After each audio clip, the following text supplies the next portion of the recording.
Şimdi bu Vedanta dedik ya Hindu şeyinde. Vedanta gayenin bilgisi. Gayi bilgi. Eski tabirle. Gayi bilgi. Erek bilimsellik demek. Şimdi gayi bilgi, gaye belirli bir şey değil. Yani nedir peki? Gayeniz nedir dedim. Evet. Bu bir ütopyadır. Dersin ki benim gayem şu. Var mı o? Yok. Gaye, var olsaydı gaye olmazdı. Ulaşacak. Demek ki gaye fütürist bir şey. Gelecekten gelen bir şey. Bugünü geleceğe dönüştürmek için geleceğin bilgisi. Gaye. Yani eskatolojik bir şey. Yani gelecek zamana ait bir tasarım, bir idenin bugünkü eylemle dönüştürülüp oraya varılması. Gaye. Yani kıblede o demek. Kabul edilmek, kıble falan dediğimiz o. Şimdi bu bir bilgi işidir diyoruz ama ne tür bir bilgi? Rasyonel bir bilgi işi değil. Çünkü daha yok. Rasyonel bilgi var olanın bilgisidir. Var olanı ölçmek, biçmek, denemek, rasyonel kılmak yani bilgi. İyi. Şimdi diyorsun ki bir ütopyam var. Evet, bir ümidim var yani. Bu ümidi bilelim o zaman, deneyelim. Ümit ya nasıl diyeceğim? Bir idem var. Bir idealim var. Çabayla geleceğim oraya. Ona ideal beni sadece eyleme iter. Benim için şunları yap der. Gaye beni eyleme iter. Tabii. Ama rasyonel olarak gayeyi bilebilir miyim? Yani ölçüp biçebilir miyim? Daha yok ki nasıl biçeyim? Varlık değil. Peki pozitif bir bilim olarak, science, deney ve gözlem ölçüyle bilebilir miyim? Ya gaye öyle gerçek ortada değil ki. Olan değil. Olan bilimsel konudur. Olan rasyonel konudur. Olması gereken entelektüel konudur. Rasyo, olanın bilgisi, entelekya, olması gerekenin bilgisidir. Şimdi o zaman din dediğimiz şey ütopyadır, bir ümittir ve eyleme bağlıdır ve probable'dır. Belkilidir. Olasıdır. Belkilidir. Cenab-ı Muhammed'in semavi adı Ahmet'tir. Ahmet. Dünyevi adı Muhammed'dir. Ahiretteki adı Mahmud'dur. Fakat Ahmet için hani göklerin Ahmet'i, yerin Muhammed'i diyoruz. Ahiretin Mahmud'u. Semavi Ahmet oluşu onun ruhani boyutudur. Ve bunda bir şey yok. Bir şüphe yok. Yerin Muhammed'idir. Övgüye layık demek. Muhammed övgüye layık. Yani ahlakı ilahi bir ahlak. Güvenilir bir ahlak. Muhammedül Emin.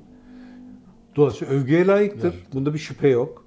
O kadar şüphe yok ki peygamberliğine iman etmeyen Mekkeliler bile nasıl bilirsiniz onu dendiğinde emin biliriz.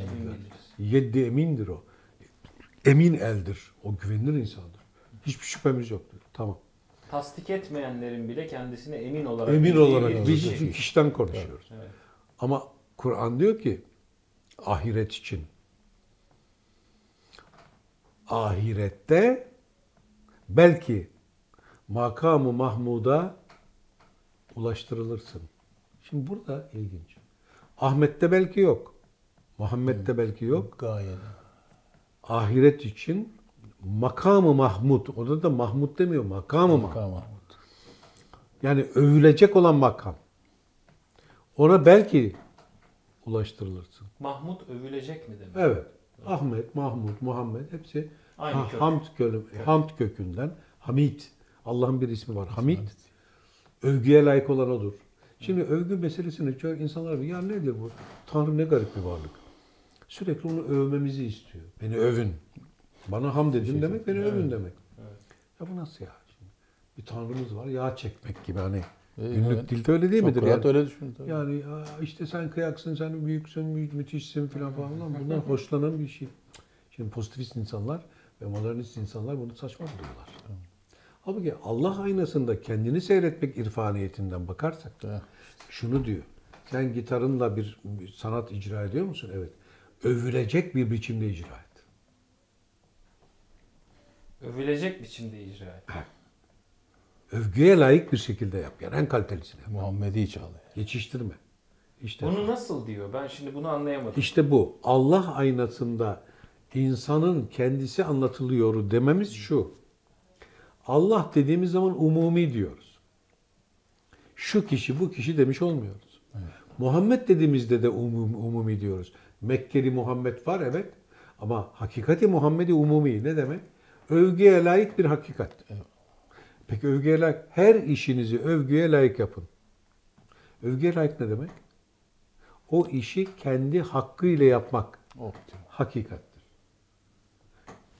Virtüözite gerekir kardeşim. Her gün çalışacaksın. Evet. Virtüöz olacaksın. Efendim ben bu kadarla idare edeyim. Evet. Bak hakikatine ermedin. Yoldasın. Evet. Hakikatine ev ki hakikat seni övsün. İnsanlar seni övsün değil. Değil.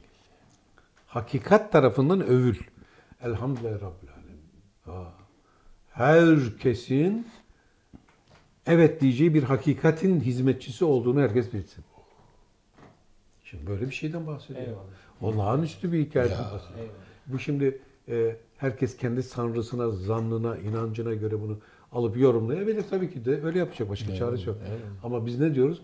Hakikat ehli de var, marifet ehli de Evet, var. buradan Bu sıkıştırdı. beşerin bildiği gibi değil. İlla beşeri ikna etmek zorunda değilsin.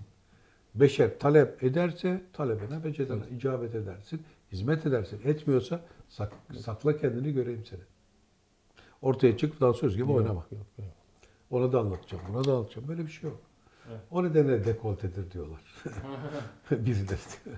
Şimdi Hint'te diyor ki Vedanta yani gayenin bilgisi. Peki gayenin bilgisi daha bilgi değil, ümit. Bilgiye nasıl dönüşür? Eylemle. Hani Kur'an-ı Kerim'de der ki ve akimus salat ve atüz zekat. Yani kalk ve akimus salat. Kalk, dua et anlamı da var. Kalk, destek ol. Mesela Resul'e dua et olur mu? Resul'e git destek ol demek. Destek ol. Çünkü salat destek olmak demek. Ve atüz zekat. Zekat da arınmak demek. Zekiye, tezkiye, Hepsi var içinde. arınma. Bunlar arınma demek. Ama bir kalk, gerekli olan işi, fiili işle arınasın. Yani bir işin hakikati üzerine çalışıyorsan arınırsın diyor. Çok mühim bir şey bu. Çok mühim. Kendini kaybedersin de var onun içerisinde. Değil mi? Yani, değil mi? Şimdi Edersen sen çalışırken, zaten. müziği çalışırken Evet. Evet. orada tam böyle tadını aldığın zaman Evet. enstrüman, oradaki müzik, sen değil mi? Zaman Mecz mekanisi gider. olursunuz. Tabii.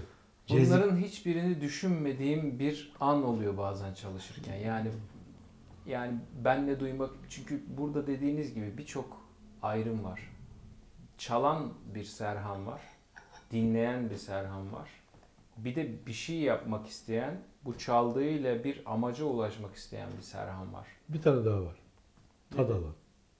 Evet. Tad alan. Bir de tad alan bir Serhan var. Ondan sonra bir de daha da ilerisindeyse eğer, biraz daha deliyse tad aldığını düşünen bir Serhan var filan. O da var yani. Bu arada bir Çoğaldıkça çoğalabilen Şey, bir Serhan var. İbadete Ondan giriyorsun. sonra- Tamam işte. Fakat bir süre sonra bunları düşünürken bir yandan da ben ne yapıyorum ya? Bunların hiçbirini düşünmek zorunda değilim ve lütfen yaptığın işe yoğunlaş. Bu işi yaparken sen acaba kendinde ne hissediyorsun diyen işte bir tad Serhan var. alan. Tad alan Serhan ibadettedir. Evet. İbadet o. Çok özür dileyerek Diğerleri değil. Diğerleri işini yapmak, öğrenmek, beğenilmek, Eylemler olur. profesyonel Tabii, para tabii, kazanmak, tabii. Heh, evet. sanatı icra etmek. Hepsi Alkışlar, tamam. hepsi var. Ama bir tane de tad alan Heh, şey. evet. O tad alan noktası ibadet. Evet. Din orası. O tadı İşte da aldığın anda işini- karşı taraf da alır. Zaten Aynen. O da boşa önemli değil. Aynen Gider, öyle. karşı taraf değdirir. Baba onu düşünüyorsan din yok orada. diyor oradan diye. Evet. Yani Orada kayıt- konser var. Olsa eyvallah. Şimdi kayıt müzisyenliği de Din hiç yapıyorum. kimse için olmayan.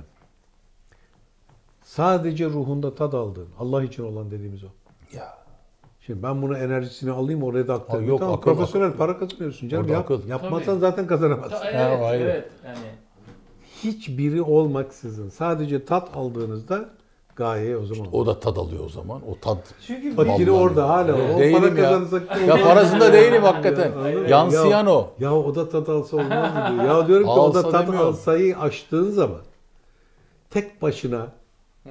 tek başına sahilde oturmuş kendin için çalıyor musun kardeş? Ha, Tamam. evet. Tamam, Hiç tek başına. kimse için olmayan işte ibadet o. Eyvallah. Din o. Evet. Çünkü ruhun için çalıyorsun Hı hı. ve ruhundan başka orada talip yok. Hı hı. Ve ruhunda tad alıyorsa işte hakikat üzere marifet icra ediyorsun. Allah'ın kulu oldun demektir.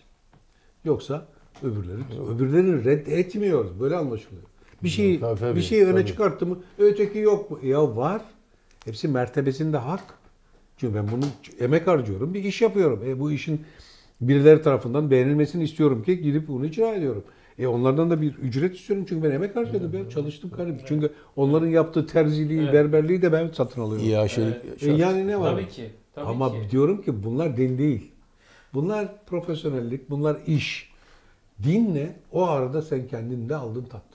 Yani bunları sadece benim gitar çalışımla ilgili örneklendirme üzerinden değil, Evet. öbürünün yaptığı berberlik üzerinden Aynen. de şu anda Aynen. bu kuramı Aynen. kurabiliriz. Aynı Hepsini. kurabiliriz değil. Evet, öyle böyle değilse zaten. Bu yani. Öyle Hani değilse saatte olur. öbürünün muhasebeciliği üzerinden Aynen. de aynı şeyi yapabiliriz. Yani benim gitaristimin hiçbir şeyi yok burada Evet, önemi evet. veya Örnek. başkalar. Örnek bu yani. Evet. Tabii canım. Evet. Her biri öyle. Çok güzel söyledin. Evet. Şimdi berber şeyinin böyle saçını okşar bazı berberlerdir. Evet. Böyle okşar. Evet. Evet. Bizim bir dostumuzun bir anlatımı vardı bir berber üzerinden de. Evet. Ondan sonra çok sevdiğim bir dostum. Okşar ve böyle kulağına eğilir hafif arkadan çünkü çok berber çok önemli bir hikayedir. Ha, berber hakikaten çok önemli. Yoktur Uyursun zaten abi, bir kere. uyursun. Tabii, bir de. O daha önemlidir. Masaj yapar Nasıl, sana tabii. diye, şefkat gösterir diye böyle dinlenirsin, relax olursun. Yenilenirsin ya. Dinlenirsin, yenilenirsin. Bak nelere Tabii, söylüyorsunuz. Evet. Daha önemli bir şey var. Ustraya teslim oluyorsun baba. Ya. Şurayı böyle temiz. Böyle yatıyorsun, alıyor. ustura senin Ya. buranında ustura geziyor baba. Ya. Başka, berberden başka kime Kime boynunu olursun? usturayı teslim Annene ediyorsun? olursun, babana olursun. Başka kimse Onu yok. bile Yani. biraz düşünürsün yani. Babaya biraz herhalde bugün kızgın baba. Ustura elinde kaçarsın abi. Şuraya hafif bir tane. Berbere böyle yat. Şimdi diyor ki bizim Mehmet Genç'te bir dostumuz var. Eyvallah. biliyorsun. Canımdır. Diyor ki diyor böyle saçı diyor berber diyor. Böyle şöyle okşuyor diyor. Kulağına eğiliyor. Nasıl kessek? Eyvah. O da teslim olmuş böyle. Arkada ya berber. Böyle meçhulden gelen canın sesi gibi. Meçhulden gelen bir ses böyle dönüyor ona. Alaprız olsun diyor. Mesela. Mod verdi. Değil mi yani? Ya Metin abi. Yani bu kadar geldik yani ciddi geldik burada. Bak. Ama aynı Bundan şey. da- Koptum ya. Var. Çok özür diliyorum bütün izleyenlerden ama gerçekten böyle bir hal oldu. Ama tam işte. Asıl ciddi Evet, olan bu. tabii. Evet. Asıl ciddi olan bu. Evet. Şimdi Adam işinde. dediği gibi İşinde. o işini yapıyor, para kazanacak, müşteri kalsın gel. Oralar tabii ki var. Oralar ustalıkla ilgili. Ama bütün onları aşan tat alıyor ya o anda. Tat alıyorsa dini var. Tat almıyorsa dini yok. Yok. Din dediğimiz şey bu. Din dediğimiz şey o zaman bize şey yapan yani gerçekten dokunan bir şey ruhumuza. olması gerekiyor. Zihnimize değil. Din bize gerçekten dokunmalı. Dokunacak. Ruhumuza dokunacak. Dokunmalı yani. Aynen. Evet. Yaşlı be. Evet. Ne iş yaparsın ya? Ne olursa olsun. Evet. Ruhuna dokunuyorsa dinin var. Evet. Allah eyvallah.